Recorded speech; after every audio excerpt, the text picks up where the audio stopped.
यो के हो? यो चाहिँ माछा, यो चाहिँ ठ्याक्कै दुधकोशी नदीको चाहिँ एकदम असला माछा हो। यसको स्वादको चाहिँ कुरै छोडिदेऊ, अहिले खान्छौँ हामी।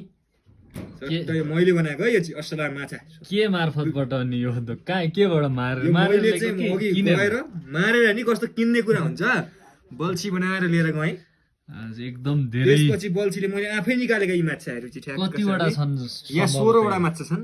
16वटा एक्लैले खानु नि? मैले दिएँ उता छरछिमेकीहरूलाई पनि दिएँ अलिअलि, अनि हामीले ल्याएको हो यो। ल ल यो अलिक यो अब लगभग अहिले यति धेरै छ, एकछिनपछि लगभग एकैजनाले सबै खाली बनाउने चाहिँ देख्छु म है। अनि के हो यो माछाको उपलक्ष्यमा हो क्या? खुसी कम्ता खुसी भएको छ मेरो साथी यार आज। पुरा माछा भएको उपलक्ष्यमा रोज भएकोमा कम्ता खुसी देख्दिन मेरो साथी त यार।